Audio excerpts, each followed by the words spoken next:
तो आज हम मैथ पेडागोजी के महत्वपूर्ण प्रश्न देखेंगे वन लाइनर में, जो कि आपकी परीक्षा के लिए बहुत ही हेल्पफुल होंगे। तो स्टार्ट करते हैं। शून्य की खोज किसने की थी? आर्यभट्ट ने की थी। तो याद रखिएगा, शून्य की खोज आर्यभट्ट ने की थी। गणित की प्रकृति कैसी होती है? यथार्थ, क्रमबद्ध, तार्किक होती है, यानी लॉजिकल होती है। अगला प्रश्न है, प्राथमिक स्तर पर गणित शिक्षण का महत्व कैसा होता है? मानसिक होता है, जबकि उच्च प्राथमिक स्तर पर गणित शिक्षण का महत्व व्यवहारिक होता है। तो याद रखिएगा, उच्च प्राथमिक स्तर पर गणित शिक्षण का महत्व व्यवहारिक होता है। गणित भाषा के प्रमुख कारक कौन कौन से हैं? पद, प्रत्यय, सिद्धांत और चिन्ह, यह सभी गणित भाषा के प्रमुख कारक हैं। अगला प्रश्न है, क्रियात्मक गणित का महत्व क्या होता है? स्वयं करके सीखना होता है। तो याद रखिएगा, क्रियात्मक गणित का महत्व स्वयं करके सीखना होता है। गणित की भाषा के अंग कौन से हैं? संकेत सूत्र, संख्या और संख्या चर, यह सभी गणित भाषा के अंग हैं। अगला प्रश्न है, अंकगणित शिक्षण की उपयुक्त विधियां कौन सी हैं? अंकगणित शिक्षण की उपयुक्त विधि कौन सी है? तो इसका सही उत्तर है विश्लेषण विधि है। एक अध्यापक कक्षा शिक्षण में किस उद्देश्य को प्राप्त करता है? वह ज्ञानात्मक, भावात्मक और मनुष्य चालक को प्राप्त करता है। गणित शिक्षण में अध्यापक की मुख्य भूमिका क्या होती है? दार्शनिक और मित्र परामर्श की होती है। तो याद रखिएगा, गणित शिक्षण में अध्यापक की मुख्य भूमिका दार्शनिक और मित्र परामर्श की होती है। गणित शिक्षण की उपयुक्त विधि कौन सी है? आगमन विधि और निगमन विधि है। तो याद रखिएगा, गणित शिक्षण की उपयुक्त विधि कौन कौन सी है? आगमन विधि, निगमन विधि है। उच्च प्राथमिक स्तर पर आंकड़ों के प्रबंधन का केंद्र क्या होता है? आंकड़ों का संग्रह, संगठन और प्रस्तुति होता है। तो याद रखिएगा, उच्च प्राथमिक स्तर पर आंकड़ों के प्रबंधन का केंद्र आंकड़ों का संग्रह, संगठन और प्रस्तुति होता है। गणित में समस्या के समाधान का सर्वाधिक उपयुक्त तरीका नहीं है, रट लेना नहीं है। तो याद रखिएगा, गणित में समस्या के समाधान का सर्वाधिक उपयुक्त तरीका रट लेना नहीं होता है। अभ्यास शिक्षण में अभ्यास शिक्षक किसमें सहयोग करता है? यह सैद्धांतिक ज्ञान का उपयोग करने की क्षमता का विकास करने में करता है। गणित अधिगम की विधियां कौन सी हैं? मौखिक समझाकर और चित्र दिखाकर। तो याद रखिएगा, गणित अधिगम की विधियां कौन कौन सी हैं? मौखिक समझाकर और चित्र दिखाकर हैं। तो याद रखिएगा, गणित अधिगम की विधियां कौन कौन सी हैं? मौखिक समझाकर और चित्र दिखाकर हैं। गणितीय प्रक्रम कौन से हैं? आकलन करना, पंचांतरण करना, मानस दर्शन, यह सभी गणितीय प्रक्रम है। कौन कौन से? आकलन करना, पंचांतरण और मानस दर्शन। प्रारंभिक संख्या संकल्पना किनका संबंध है? मापन, वर्गीकरण और वर्ग समावेश से है। वैन हेले का स्तर किसके विकास की अवस्थाओं की ओर संकेत करता है? इसका सही उत्तर है ज्यामितीय चिंतन की ओर संकेत करता है। अबेकस जिसे गिनतारा कहते हैं। अबेकस एक गणितीय उपकरण है जिसका उपयोग गणना में, गिनती सिखाने में और स्थापित मान और जोड़ने में होता है। तो याद रखिएगा, अबेकस जिसे गिनतारा कहते हैं, यह एक गणितीय उपकरण है जिसका उपयोग गणना में, गिनती सिखाने में, स्थापित मान और जोड़ने में होता है। अगला प्रश्न है, जियो बोर्ड, इसका उपयोग दो विमीय आकृतियों को पहचानने में किया जाता है। इसमें कुल 7 ज्यामितीय आकृतियां होती हैं। कितनी होती हैं? इसमें कुल 7 ज्यामितीय आकृतियां होती हैं। इसमें बालक अपने कल्पना शक्ति का उपयोग करता है। अगला प्रश्न है, ग्रेड पेपर, इसका प्रयोग दशमलव संख्याओं की त्रुटि विश्लेषण में होता है। किसका प्रयोग? ग्रेड पेपर का प्रयोग दशमलव संख्याओं की त्रुटि विश्लेषण में होता है। अगला प्रश्न है, एनसीएफ 2005 की अनुशंसा के अनुसार प्राथमिक विद्यालयों का गणित पाठ्यक्रम कैसा होना चाहिए? छात्रों के प्रतिदिन के अनुभवों से संबंधित होना चाहिए। तो याद रखिएगा, एनसीएफ 2005 की अनुशंसा के अनुसार प्राथमिक विद्यालयों का गणित पाठ्यक्रम छात्रों के प्रतिदिन के अनुभवों से संबंधित होना चाहिए। 2 दशमलव वाली संख्याओं के गुणन की संकल्पना समझाने के लिए कौन सा शिक्षण अधिगम साधन उचित है? इसका सही उत्तर है ग्राफ पेपर साधन उचित है। तो याद रखिएगा, 2 दशमलव वाली संख्याओं के गुणन की संकल्पना समझाने के लिए कौन सा शिक्षण अधिगम साधन उचित है? तो वह ग्राफ पेपर उचित है। गणित में प्रश्न हल करने का कौशल कौन कौन से हैं? गणित में प्रश्न हल करने के कौशल कौन कौन से हैं? विवेचन करना, चर का प्रयोग करना, प्रतिरूप देखना, यह सभी गणित में प्रश्न हल करने के कौशल हैं। अगला प्रश्न है, रोमन अंकों का उपयोग आमतौर पर हिंदू, अरबी अंकों जैसी संख्याओं के लेखन में क्यों नहीं किया जाता? इसका सही उत्तर है क्योंकि रोमन अंक स्थानीय मान का नियोजन नहीं करते हैं। तो याद रखिएगा, यहाँ पर पूछा गया था आपसे, रोमन अंकों का उपयोग आमतौर पर हिंदू, अरबी अंकों जैसी संख्याओं के लेखन में क्यों नहीं किया जाता? इसका सही उत्तर है क्योंकि रोमन अंक स्थानीय मान का नियोजन नहीं करते हैं। यह प्रश्न पिछली बार पूछा गया था। अशिक्षित दुकानदारों द्वारा उपयोग की जाने वाली गणित की संबंधित समस्या का समाधान क्या होता है? वैकल्पिक रणनीति होती है। तो याद रखिएगा, अशिक्षित दुकानदारों द्वारा उपयोग की जाने वाली गणित की संबंधित समस्याओं का समाधान वैकल्पिक रणनीति होती है। बच्चों द्वारा कविता के रूप में गिनती का वाचन करना एक गतिविधि है। क्या है? एक गतिविधि का कार्य है। गणित की मूलभूत संरचनाएं कौन कौन सी हैं? बीजगणितीय संरचना, तल रूप संरचना, क्रमिक संरचना, यह सभी गणित की मूलभूत संरचनाएं हैं। गणित की सभी संख्याओं में सबसे प्राचीनतम कौन सी है? अंक गणित है। तो याद रखिएगा, गणित की सभी शाखाओं में सबसे प्राचीनतम शाखा कौन सी है? अंक गणित है। रेखा गणित में प्रायोगिक स्तर पर प्रयुक्त होने वाली शिक्षण विधि कौन सी है? प्रदर्शन विधि है। तो याद रखिएगा, रेखा गणित में प्रायोगिक स्तर पर प्रयुक्त होने वाली शिक्षण विधि प्रदर्शन विधि है। एक अच्छी मूल्यांकन विधि वह है जिसमें देखा जाए बालक के व्यवहार में परिवर्तन करने की विधि। यह इसका सही उत्तर है। जैकब एल मारेनो का संबंध किस विधि से है? इनका संबंध है समाजमिति विधि से। किससे है? तो याद रखिएगा, जैकब एल मारेनो का संबंध किस विधि से है? समाजमिति विधि से है। यह इसका सही उत्तर है। अगला प्रश्न है, समस्या समाधान विधि का सोपान क्या है? निष्कर्ष निकालना है। तो याद रखिएगा, समस्या समाधान विधि का सोपान निष्कर्ष निकालना होता है। पियाजे के अनुसार जब बालक औपचारिक परिचालन स्तर पर होता है तो परिचय देने का उपयुक्त समय क्या होता है? आंकड़ों का प्रबंधन करना होता है। तो याद रखिएगा, पियाजे के अनुसार जब बालक औपचारिक परिचालन स्तर पर होता है तो परिचय देने का उपयुक्त समय आंकड़ों का प्रबंधन करना होता है। गणितीय प्रक्रिया नहीं है कंठस्थ करना, रट लेना, यह सभी गणितीय प्रक्रिया नहीं है। गणित की कक्षा में महत्व दिया जाता है। किसका महत्व दिया जाता है? गणितीय विषय, प्रक्रिया और तर्क पर विषय दिया जाता है, यानी लॉजिकली दिया जाता है।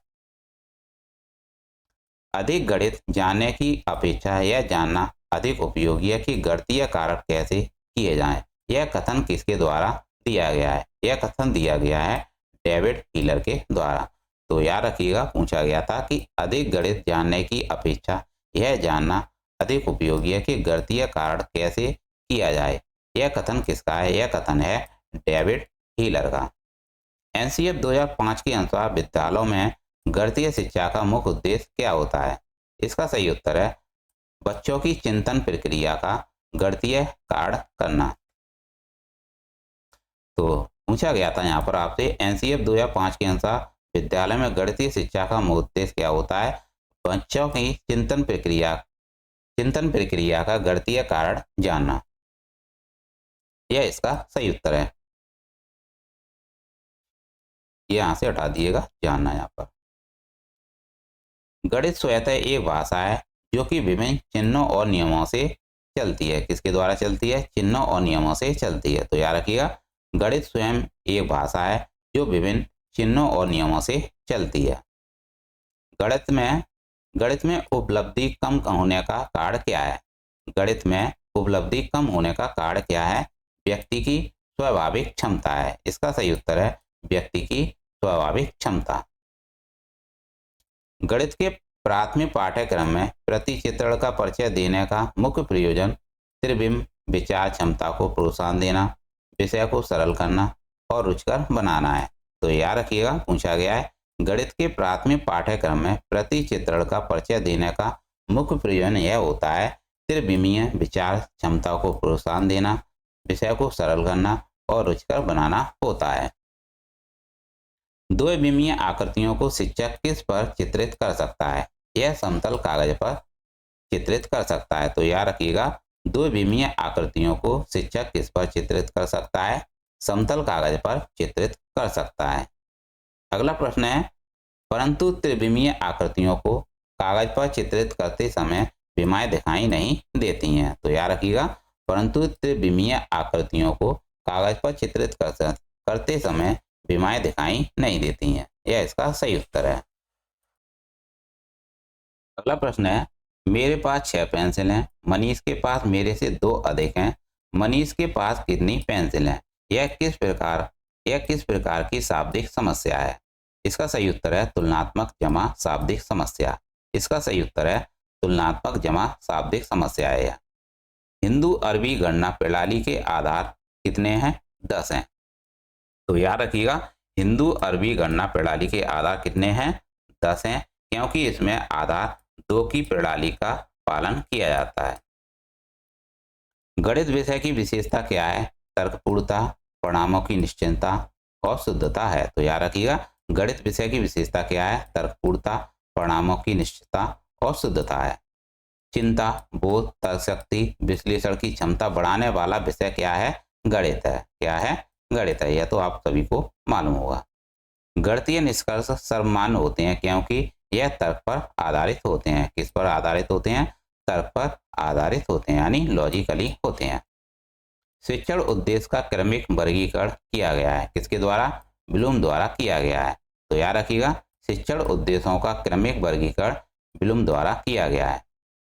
ब्लूम टैक्सोनॉमी का अंग नहीं है, बुद्धि नहीं है। तो याद रखिएगा, ब्लूम के अनुसार टैक्सोनॉमी का अंग नहीं है, बुद्धि। संश्लेषण विधि के संदर्भ में कौन सा तथ्य गलत है? विश्लेषण से पहले प्रयुक्त होती है, यह गलत है। तो याद रखिएगा, संश्लेषण विधि के संदर्भ में कौन सा तथ्य गलत होता है? विश्लेषण से पहले यह प्रयुक्त होती है। कौन सा सिद्धांत प्रयोजना विधि का नहीं है? तो यह मूल सिद्धांत प्रयोजना विधि का नहीं है। दैनिक पाठ्य योजना के निर्माण में सम्मिलित होता है। दैनिक पाठ्य योजना के निर्माण में सम्मिलित होता है विषय वस्तु का चयन, शिक्षण उद्देश्य का निर्धारण और शिक्षण विधियों का निर्माण। यह सभी दैनिक पाठ्य योजना के निर्माण में शामिल होते हैं। तो याद रखिएगा, दैनिक पाठ्य योजना में क्या क्या शामिल होते हैं? विषय वस्तु का चयन, शिक्षण उद्देश्य का निर्धारण और शिक्षण विधियों का निर्माण, यह सभी शामिल होते हैं। अनुप्रयोग संबंधी प्राप्त उद्देश्यों की प्राप्ति हेतु जब छात्र समस्या हल करने की उपयुक्त विधि चुनता है। तो याद रखिएगा, अनुप्रयोग संबंधी प्राप्त उद्देश्यों की प्राप्ति होती है जब छात्र समस्या हल करने की उपयुक्त विधि चुनता है। यह इसका सही उत्तर है। ज्ञानात्मक पक्ष के उद्देश्य में सर्वाधिक योगदान किसने दिया है? ब्लूम ने दिया है। तो याद रखिएगा, ज्ञानात्मक पक्ष के उद्देश्य में सर्वाधिक योगदान किसने दिया? ब्लूम ने दिया। पाठ्य योजना का भाग नहीं होता है। पाठ्य योजना भाग नहीं होता है, यह इसका सही उत्तर है शिक्षा के उद्देश्य। तो याद रखिएगा, पाठ्य योजना का भाग नहीं होता है शिक्षा के उद्देश्य। गणित के मानसिक सिद्धांत के जन्मदाता कौन थे? प्लेटो थे। तो याद रखिएगा, गणित के मानसिक सिद्धांत के जन्मदाता प्लेटो थे। निगमन विधि का उपयोग सूत्रों का प्रयोग करना होता है। तो याद रखिएगा, निगमन विधि का उपयोग क्या होता है? सूत्र का प्रयोग करना होता है। सामान्य से विशिष्ट की ओर शिक्षण सूत्र पर आधारित विधि है निगमन विधि। तो याद रखिएगा, सामान्य से विशिष्ट की ओर शिक्षण सूत्र पर आधारित विधि निगमन विधि होती है। विशिष्ट से सामान्य तथा स्थूल से सूक्ष्म की ओर शिक्षण सूत्र पर आधारित विधि है आगमन विधि। गणित शिक्षण के प्रेरणात्मक सिद्धांत के सूत्र क्या है? सजीवता है। तो याद रखिएगा, गणित शिक्षण के प्रेरणात्मक सिद्धांत के सूत्र हैं सजीवता। इसका सही उत्तर है। रेखा गणित में कौन से आयाम को प्रमुख स्थान दिया जाता है? आकार, विस्तार और स्थिति को आयाम दिया जाता है, प्रमुख स्थान दिया जाता है। तो याद रखिएगा, रेखा गणित में कौन से आयाम को प्रमुख स्थान दिया जाता है? आकार को, विस्तार को और स्थिति को दिया जाता है प्रमुख स्थान। गणित विषय का सबसे अधिक संबंध किससे होता है? विज्ञान के साथ होता है। तो याद रखिएगा, गणित विषय का सबसे अधिक संबंध होता है विज्ञान के साथ। वह उद्देश्य जो शिक्षक गणित पढ़ाने के बाद कक्षा में ही प्राप्त कर लेता है उसे क्या कहा जाता है? उसे कहा जाता है शिक्षक उद्देश्य। गणित शिक्षण में मूल्यांकन में ब्लूप्रिंट क्या है? प्रश्न पत्र निर्माण की आधारशिला है। तो याद रखिएगा, गणित शिक्षण में मूल्यांकन में ब्लूप्रिंट क्या होता है? प्रश्न पत्र निर्माण की आधारशिला होता है। इस विधि के अंतर्गत यह निर्धारित किया जाता है कि पूरे अध्याय में कितने शीर्षक के अंतर्गत व कितने कालांश व किन किन दिनों को पढ़ाना है। इसका सही उत्तर है इकाई योजना विधि में। गणित के नियम व निष्कर्ष कैसे होते हैं? वस्तुनिष्ठ व सार्वभौमिक होते हैं। तो याद रखिएगा, गणित के नियम व निष्कर्ष कैसे होते हैं? वस्तुनिष्ठ व सार्वभौमिक होते हैं। आगमन विधि एक प्रमुख दोष है। आगमन विधि एक प्रमुख दोष है। ज्ञानार्जन बहुत धीमी गति से होता है, यह इसका प्रमुख दोष है। तो याद रखिएगा, आगमन विधि एक प्रमुख दोष है। ज्ञानार्जन बहुत धीमी गति से होता है। गणित के अध्ययन से एक बच्चे में किस गुण का विकास होता है? आत्मविश्वास, तार्किक और सोच विश्लेषक का विकास होता है। तो याद रखिएगा, गणित के अध्ययन से एक बच्चे में किस गुण का विकास होता है? आत्मविश्वास, तार्किक सोच का विकास होता है। गणित सभ्यता और संस्कृति का दर्पण है। गणित सभ्यता और संस्कृति का दर्पण है, यह कथन किसका है? यह हॉकबैन का है। किसका है? हॉकबैन का है। तो याद रखिएगा, गणित सभ्यता और संस्कृति का दर्पण, यह कथन किसका है? यह हॉकबैन का है। उपलब्धि परीक्षण व नैदानिक परीक्षण में अंतर क्या है? उद्देश्य का अंतर है। त्रिभुज की रचना हेतु आवश्यक उपकरण या सामग्री क्या होनी चाहिए? कंपास, पैमाना और पेंसिल होनी चाहिए। तो याद रखिएगा, त्रिभुज की रचना हेतु आवश्यक उपकरण क्या होने चाहिए? कंपास, पैमाना और पेंसिल होनी चाहिए। वस्तुनिष्ठ परीक्षण की सर्वाधिक महत्वपूर्ण विशेषता क्या है? वैधता है। मूल्यांकन का निकटतम संबंध किससे होता है? उद्देश्य से होता है। और मनुष्य के जीवन की गतिविधियों में गणित का सर्वाधिक उपयोग सामाजिक व आर्थिक होता है। कैसा होता है? सामाजिक व आर्थिक होता है। कौन सा कार्य अध्यापक से संबंधित नहीं है? बजट बनाना अध्यापक से संबंधित नहीं होता है। सर्वाधिक प्रभावशाली शिक्षण सामग्री कौन सी है? प्रत्यक्ष अनुभव होता है। तो याद रखिएगा, सर्वाधिक प्रभावशाली शिक्षण सामग्री क्या होती है? प्रत्यक्ष अनुभव होता है। छात्र गणित की गणना में गति प्राप्त कर सकते हैं अभ्यास द्वारा। किसके द्वारा? अभ्यास द्वारा कर सकते हैं, यानी प्रैक्टिस द्वारा कर सकते हैं। छात्र गणित की गणना में गति प्राप्त करनी होती है तो वह अभ्यास द्वारा कर सकते हैं, यानी आपको गणित समझना है तो आपको उसकी प्रैक्टिस करनी होगी। गणित की प्रकृति एवं संरचना में कौन सी विशेषता नहीं है?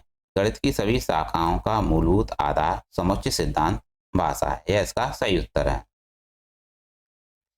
गणित सभी विज्ञानों का द्वार कुंजी है। यह शब्द किसने कहा है? यह रोजर बेकन ने कहा है। तो याद रखिएगा, गणित सभी विज्ञानों का द्वार कुंजी है। यह शब्द किसने कहा है? यह रोजर बेकन ने कहा है। ज्ञानात्मक पक्ष में सबसे उच्च उद्देश्य किसे माना गया है? मूल्यांकन को माना गया है। किसे माना गया है? मूल्यांकन को माना गया है। सामान्य से विशिष्ट का सिद्धांत किस में प्रयोग होता है? निगमन विधि में होता है। तो याद रखिएगा, सामान्य से विशिष्ट की ओर का सिद्धांत किस विधि में प्रयोग होता है? निगमन विधि में प्रयोग होता है। गणित में किस विधि में हम पराया सूत्र तथा नियमों की सहायता लेते हैं? निगमन में लेते हैं। किस में लेते हैं? निगमन विधि में लेते हैं। छोटी कक्षा में गणित विषय में रुचि उत्पन्न करने के लिए पढ़ाने का तरीका होना चाहिए। मनोरंजन एवं खेल संबंधी होना चाहिए। यदि एक विद्यार्थी गणित विषय कई बार अनुत्तीर्ण हो जाता है हो जाता है तो वह यह जानने के लिए कि गणित की किस शाखा में वह कमजोर, निम्न में से कौन सी विधि उपयोग में लेंगे? तो इसका सही उत्तर है उपचारात्मक तरीका लेंगे। यह इसका सही उत्तर है। तो यहाँ पर पूछा गया था कि यदि एक विद्यार्थी गणित विषय में कई बार अनुत्तीर्ण हो जाता है तो वह जानने के लिए कि गणित की किस शाखा में वह कमजोर है, निम्न में से कौन सी विधि उपयोग में लेंगे? उपचारात्मक तरीका यानी उपचारात्मक विधि का उपयोग लेंगे। अगला प्रश्न है, एक गणित शिक्षिका संकल्पना पढ़ाते समय विद्यार्थियों के अक्सर पृष्ठपोषण लेती है। तो पूछा गया है, एक गणित शिक्षिका संकल्पना पढ़ाते समय विद्यार्थियों के अक्सर पृष्ठपोषण लेती है। इस क्रिया रूप को आत्मक आकलन कहा जा सकता है। क्या कहा जाता है? इस क्रिया के रूप को आत्मक आकलन कहा जाता है। एनसीएफ 2005 के अनुसार गणित की पाठ्य चर्चा महत्वाकांक्षी सुसंगत है और यह महत्वपूर्ण गणित पढ़ाती है। यह महत्वाकांक्षी का अर्थ है विद्यालय में गणित शिक्षण के उच्च उद्देश्य को खोजना होता है। तो कुल मिलाकर यहाँ पर पूछा गया कि एनसीएफ 2005 के अनुसार गणित की पाठ्यचर्या कैसी होनी चाहिए? विद्यालय में गणित शिक्षण के उच्च उद्देश्यों को खोजने से संबंधित होनी चाहिए। सांख्यिकी में प्रसारण का विश्लेषण नामक विधि का मुख्य श्रेय किसका था? इसका सही उत्तर है आर फिशर ए का था। किसका था? आर ए फिशर का था। तो यहाँ पर पूछा गया कि सांख्यिकी में प्रसारण का विश्लेषण नामक विधि का मुख्य श्रेय किसका था? आर ए फिशर का था, यानी किसका था? फिशर का था। अगला प्रश्न है, हासिल का संप्रत्यय को गणित में सर्वप्रथम किसने दिया? श्रीधर ने दिया था। तो याद रखिएगा, हासिल का जो संप्रत्यय था गणित में किसने दिया था? श्रीधर ने दिया था। सबसे छोटी आवाज संख्या 2 होती है। कौन सी होती है? 2 होती है।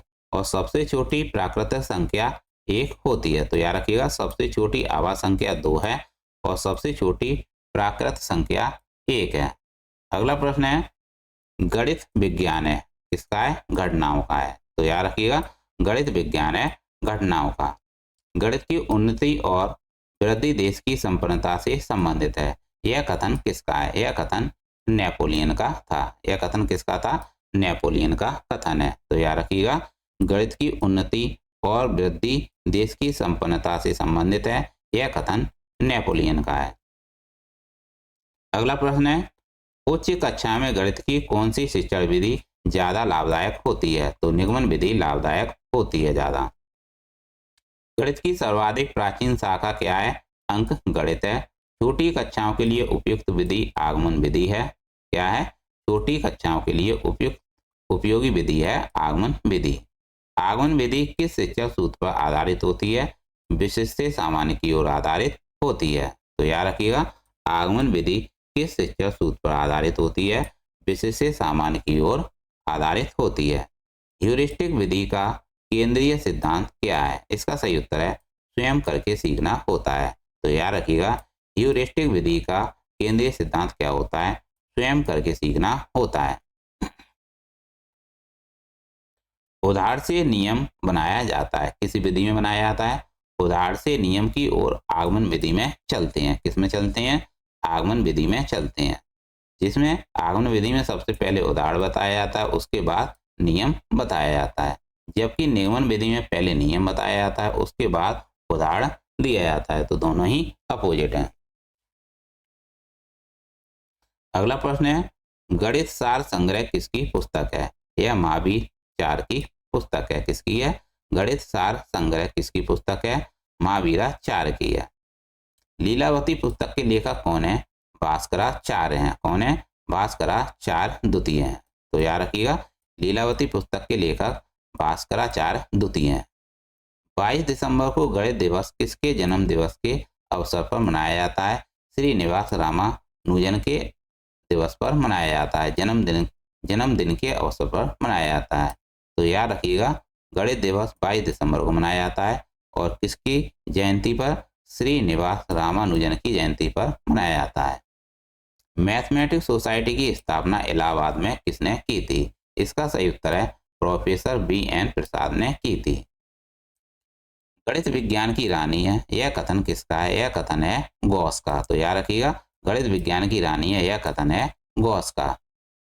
गणित को विज्ञान का नौकर माना जाता है, यह कथन है बेल का। तो दोस्तों ये याद रखिएगा, जितने भी कथन है बहुत ही इंपॉर्टेंट है। प्रिया गणितीय प्रश्न करने में निपुण है, उसमें किस प्रकार की बहुबौद्धिकता की अधिकता है? तो इसका सही उत्तर है तार्किक बुद्धि। यानी प्रिया गणित प्रश्न करने में निपुण है, तो उसमें किस प्रकार की बुद्धि की बहुबौद्धिकता की अधिकता है? उसमें तार्किक बुद्धि की बहुबौद्धिकता की अधिकता है। वस्तुनिष्ठ परीक्षण की सर्वाधिक महत्वपूर्ण विशेषता क्या है? विश्वसनीयता है। क्या है? विश्वसनीयता है। सर्वाधिक प्रभावशाली शिक्षण सामग्री क्या है? प्रत्यक्ष अनुभव है। मूल्यांकन का निकटतम संबंध किससे होता है? उद्देश्य से होता है। अंकगणित की 4 मूलभूत संक्रियाएं हैं। कितनी हैं? अंकगणित की 4 मूलभूत संक्रियाएं हैं। अंकगणित की 4 मूलभूत संक्रियाएं हैं। यह इसका सही उत्तर है 4। यहाँ पे दोबारा से लिख गया है। किसी प्रकार के मूल्यांकन का मुख्य अभिप्राय विद्यार्थियों को फीडबैक देना, यह रचनात्मक मूल्यांकन कहलाता है। तो याद रखिएगा, अगर किसी प्रकार के मूल्यांकन का मुख्य अभिप्राय विद्यार्थियों को फीडबैक देना होता है तो उसे कहते हैं रचनात्मक मूल्यांकन करना। संख्या की समझ का महत्वपूर्ण पहलू नहीं है, संरक्षण नहीं है। तो याद रखिएगा, संख्या की समझ का महत्वपूर्ण पहलू संरक्षण नहीं होता है। राष्ट्रीय पाठ्यचर्या रूपरेखा 2005 के अनुसार विद्यालय में गणित शिक्षण का संकीर्ण उद्देश्य क्या होता है? संख्यात्मक कौशलों का विकास करना होता है। यह इसका सही उत्तर है। अगला प्रश्न है, गणित की शिक्षा का मुख्य ध्येय क्या है? बच्चों की गणितीय प्रतिभाओं का विकास करना है। तो याद रखिएगा, गणित की शिक्षा का मुख्य ध्येय क्या होता है? बच्चों की गणितीय प्रतिभाओं का विकास करना होता है। खुला अंत वाले प्रश्न, आप 15 से 3 को गुणा किस प्रकार करेंगे? यह खुला अंत वाला प्रश्न है। उपलब्धि परीक्षण एवं नैदानिक परीक्षण में अंतर क्या है? उद्देश्यों का अंतर है। सर्वाधिक प्रभावशाली शिक्षण सामग्री कौन सी है? प्रत्यक्ष अनुभव है। कौन सा कार्य अध्यापक का नहीं है? बजट बनाना अध्यापक का कार्य नहीं है। यदि एक शिक्षार्थी पूर्णांक, भिन्नों और दशमलव संख्याओं पर चारों आधारभूत संक्रियाएं संपन्न करने में समर्थ है तो वह संक्रियात्मक अवस्था में है। तो पूछा गया है, याद रखिएगा, यदि एक शिक्षार्थी पूर्णांकों, भिन्नों, दशमलव संख्याओं पर चारों आधारभूत संक्रियाएं संपन्न करने में समर्थ है तो वह संक्रियात्मक अवस्था में है।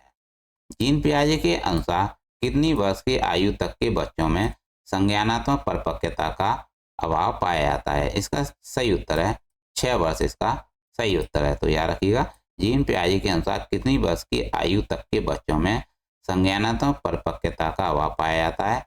6 वर्ष इसका सही उत्तर है। तो दोस्तों, ये थे मैथ